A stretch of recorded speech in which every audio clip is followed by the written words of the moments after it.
إله إلا الله محمد رسول الله.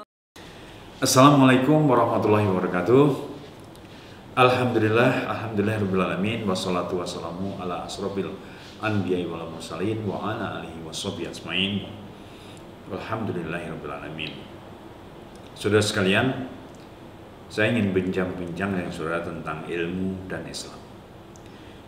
Kita melihat dan kita memahami Al-Quran bahwa di dalamnya itu syarat dengan ilmu. Bahkan Al-Quran itu disebut dengan ibu daripada ilmu, karena di dalamnya penuh dengan ilmu, baik ilmu sosial, ilmu ekonomi, ilmu teknik, ilmu falak, dan ilmu-ilmu yang lain syarat sekali. Allah SWT luar biasa memanjakan bagi manusia dan umat Islam semuanya tentang tantangan-tantangan keilmuan yang ditemukan di dalam Al-Quran. Ini semua menandakan bahwa saudara sekalian, bahwa umat Islam dan manusia ini membutuhkan ilmu di dalam mengarungi kehidupan dari dulu, sekarang, sampai ke depan. Sejarah Islam juga mencatat Rasulullah SAW sangat concern dengan ilmu.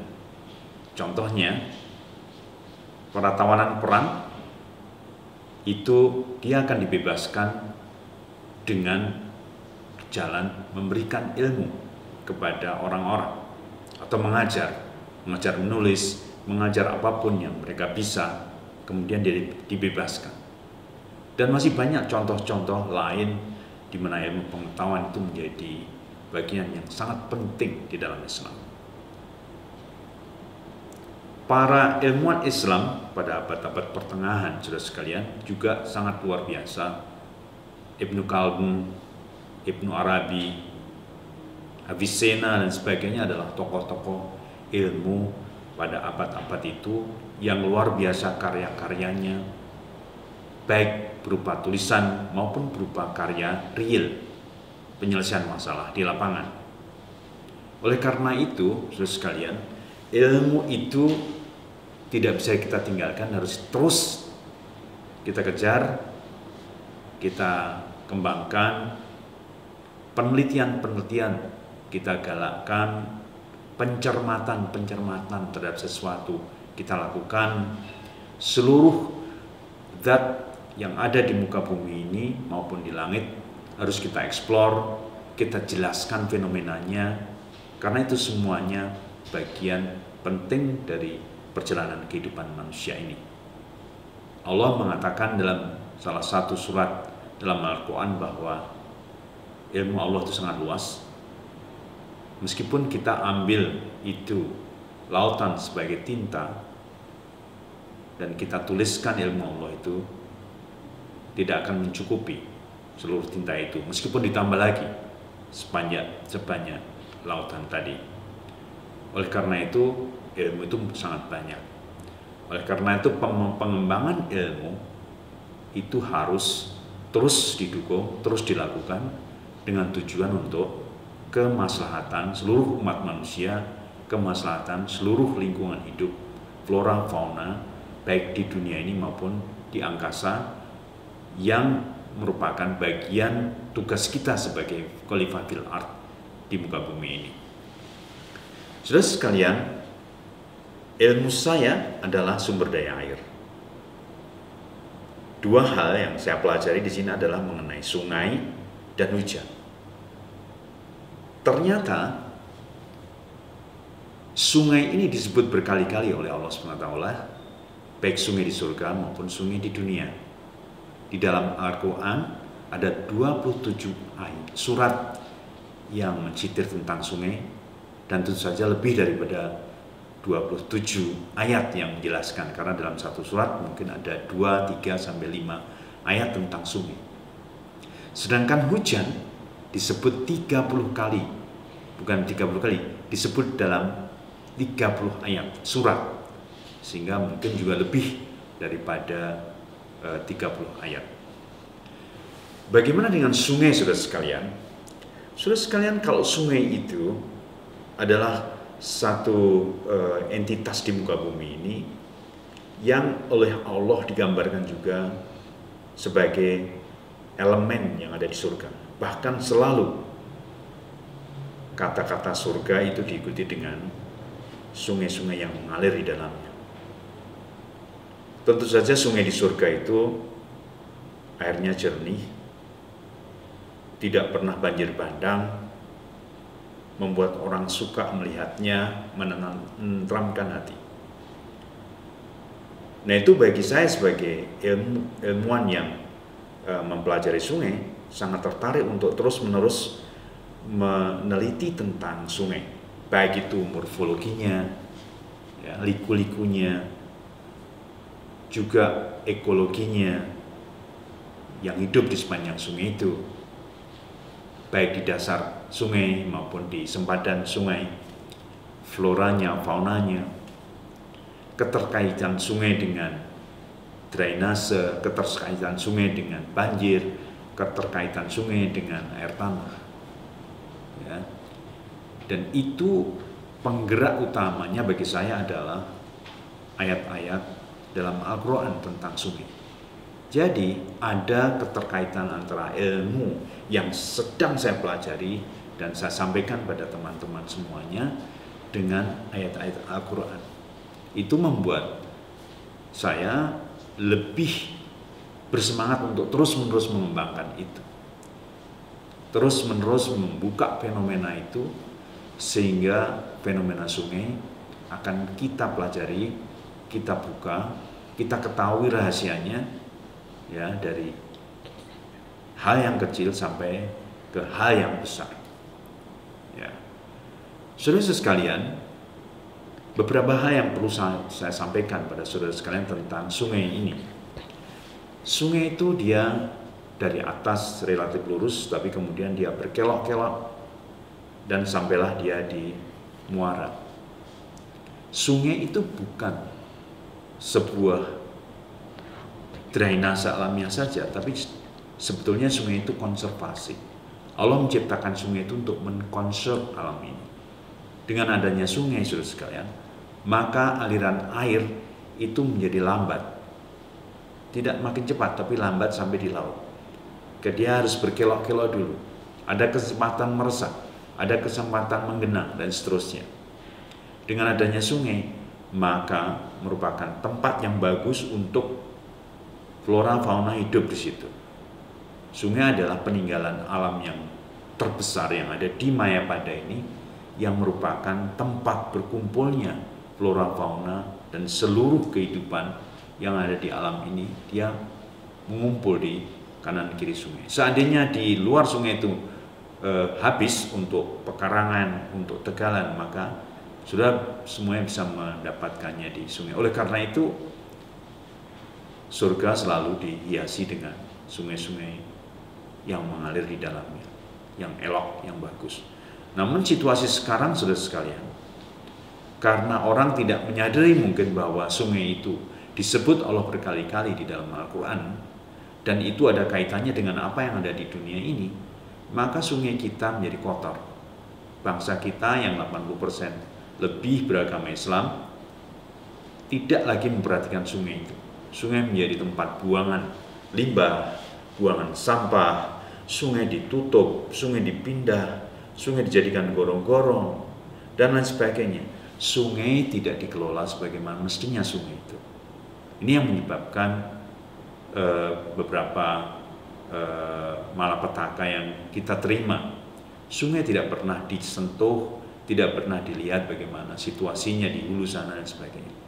Oleh karena itu, saudara sekalian, berawal dari nas-nas dalam Al-Quran bahwa sungai itu sangat penting di dunia dan di akhirat, maka kita semuanya terdorong untuk mempelajari sungai secara tuntas dan menciptakan sungai di dunia ini seperti sungai di surga, ya, sehingga kita bisa naik ke surga karena sungai-sungai kita bersih, dan kebersihan itu bagian daripada iman.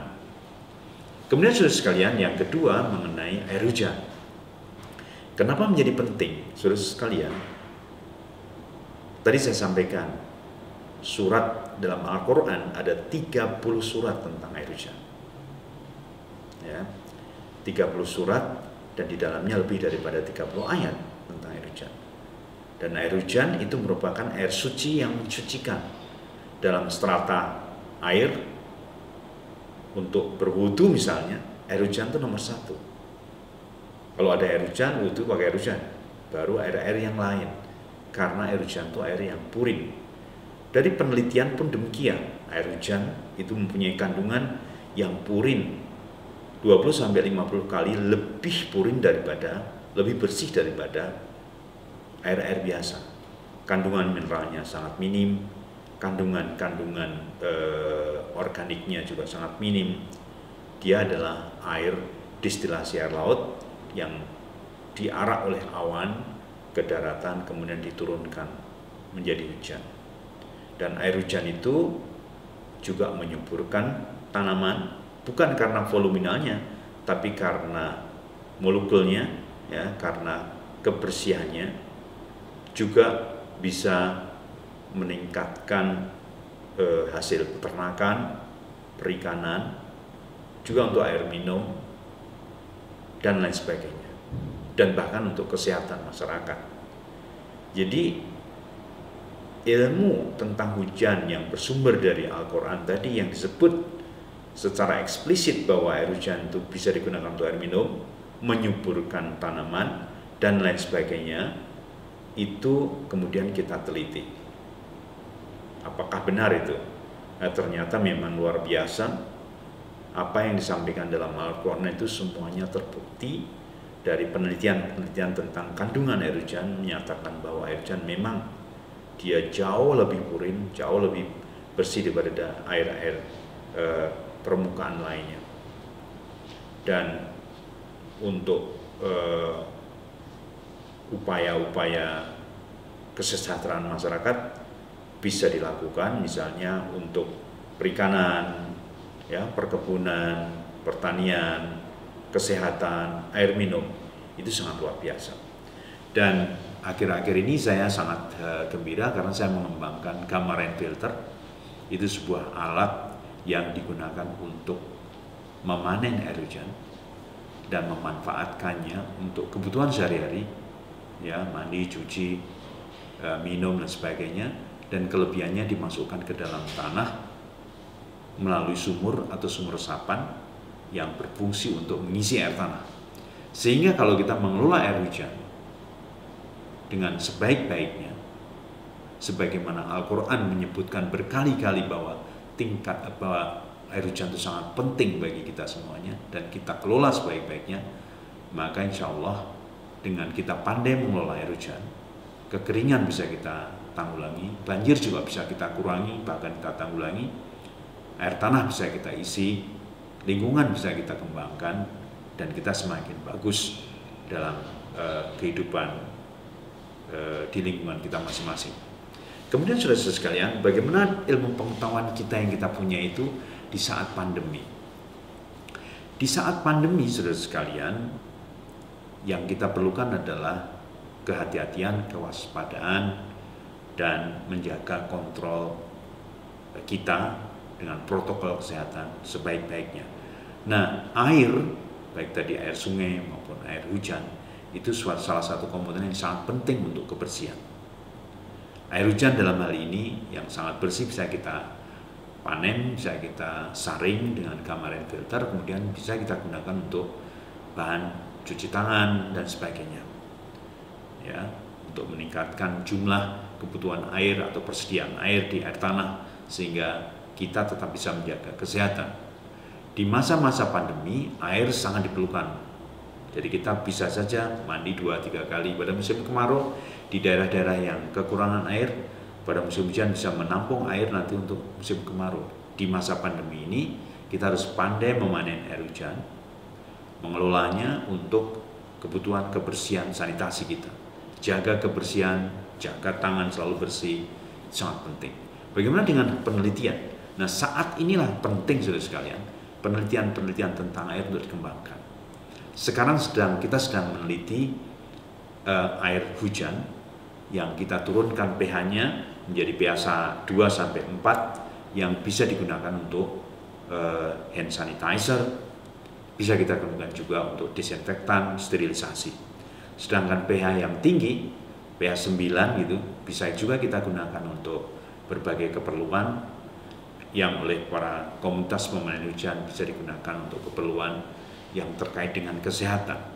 Penelitian-penelitian di situ bisa kita kembangkan dalam rangka untuk menyelesaikan, menanggulangi permasalahan-permasalahan COVID. Saudara sekalian, kesimpulannya adalah bahwa Islam dan ilmu pengetahuan itu menyatu.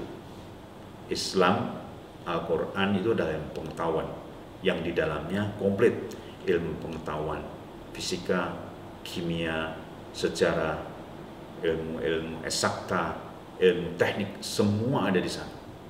Tentu saja nas-nasnya, di mana kita semua diminta untuk selalu mengembangkannya.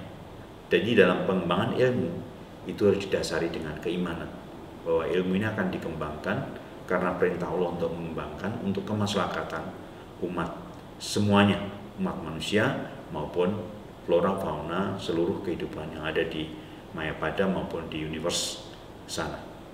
Kemudian ilmu tadi yang saya pelajari sendiri itu juga tidak lepas daripada Al-Quran, yaitu sungai, sangat penting karena semua catchment area Audas itu dibagi habis oleh sungai, dan sungai itu adalah urat nadi kehidupan. Kalau kita bergerak kurang dari setengah kilo, kita sudah menemukan sungai, baik itu sungai kecil, sungai menengah, dan sungai besar. Dan semua orang yang tinggal di catchment area itu membutuhkan sungai, baik secara langsung maupun tidak langsung. Maka itu kita pelajari dengan baik, dan nas-nasnya kita tahu juga di dalam Al-Quran bahwa sungai itu disebut berkali-kali di dalam surga, sungai yang jernih mengalir di dalamnya. Kemudian hujan sangat penting untuk kita perhatikan, ya, karena nas-nas Al-Quran juga menyampaikan pentingnya hujan. Kalau kita mampu mengelola hujan, maka kita akan bisa memanfaatkan potensi hujan itu. Tapi kalau kita tidak mampu, atau kita tidak mau, maka hujan itu akan menjadi sumber malapetaka, misalnya banjir dan sebagainya. Bukan karena hujannya yang salah, tapi karena kita yang tidak mau menjadi khalifah fil ard, mengelola sebaik-baiknya hujan tadi. Saudara sekalian, demikian yang bisa saya sampaikan pada acara bincang-bincang ini. Mudah-mudahan itu membuat kita tergerak untuk selalu meningkatkan ilmu kita bersama-sama untuk kemaslahatan semua umat manusia dan semua makhluk hidup flora fauna di dunia maupun di alam raya ini. Sekian, billahi taufik wal hidayah. Assalamualaikum warahmatullahi wabarakatuh. La ilaha illallah Muhammad